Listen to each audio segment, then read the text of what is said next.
দর্শক, এইভাবে আর কতদিন চলবেন মোস্তাফিজুর রহমান? হ্যাঁ দর্শক, কলম্বো স্ট্রাইকার্স এর বিপক্ষে মোস্তাফিজুর রহমানের শুরুটাই হয়েছিল এলোমেলো ভাবে। এরপরের ওভারগুলোতে ফিরে আসতে পারেনি এই বাঁহাতি পেসার। 4 ওভারে 53 রান দিয়ে উইকেট শূন্য থেকেছেন তিনি। কলম্বো স্ট্রাইকার্স এর ব্যাটিং ইনিংসের তৃতীয় ওভারে মোস্তাফিজুর রহমানের হাতে বল তুলে দিয়েছিলেন মোহাম্মদ নবী। প্রথম ওভারে খুব একটা হতাশ করেনি টাইগার এই পেসার।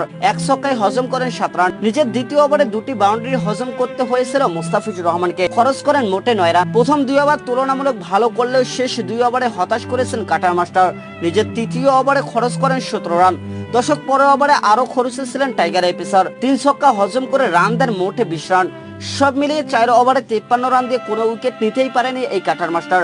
দর্শক, কিছুতে যেন কিছুই হচ্ছে না টাইগার এই পেসারের। লঙ্কা প্রিমিয়ার লিগের এলপিএল এ তুলনামূলক স্পোর্টিং উইকেটে নিজেকে হারিয়ে খুঁজছেন মুস্তাফিজুর রহমান। এতদিনও অবশ্যই ভালো করতে না পারলেও খারাপ করেনি এই কাটার মাস্টার। তবে কলম্বো স্ট্রাইকার্স এর বিপক্ষে পুরোপুরি হতাশ করেছেন তিনি। পুরো ইনিংস জুড়ে তার কাছ থেকে কেবল এলোমেলো বোলিং এ দেখা গিয়েছে। দর্শক, বিশ্বকাপের গ্রুপ পর্বে দুর্দান্ত ছিলেন এই পেসার, কিন্তু সুপার 8-এ ভারত এবং অস্ট্রেলিয়ার বিপক্ষে খুবই একটা খারাপ বোলিং করেছিলেন মুস্তাফিজুর রহমান। সেই ধারা ধরে রেখেছেন চলতি এলপিএল এ।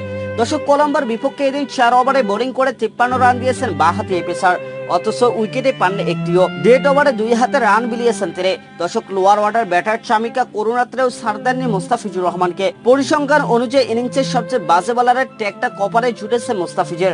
আগের ম্যাচের মতোই পাওয়ার প্লেতে মুস্তাফিজুর রহমানকে ব্যবহার করেছিল ডাম্বুলার অধিনায়ক মোহাম্মদ নবী। প্রত্যাশা ছিল আরো একবার টপ অর্ডারে উইকেট এনে দিবেন মুস্তাফিজুর রহমান, কিন্তু এবার আর সেটা হয়নি। শুরুর স্পেলে 2 ওভার বল করেছেন তিনি। মোটে 16 রান খরচ করতে হয়েছিল এই পেসারকে। দর্শক, কোনো উইকেটে তুলতে পারেননি, তবু সেটা বলার মতো ছিল। কিন্তু 1.5 ওভারে আক্রমণে এসে একেবারে হতাশ করেছেন টাইগার এই পেসার। দর্শক, ব্যক্তিগত তৃতীয় ওভারে 17 রান খরচ করে বসেছিলেন তিনি। এর মধ্যে আবারও 5 রান দিয়েছেন অতিরিক্ত। নিজের শেষ ওভারে হতাশার চিত্র বদলায়নি তার।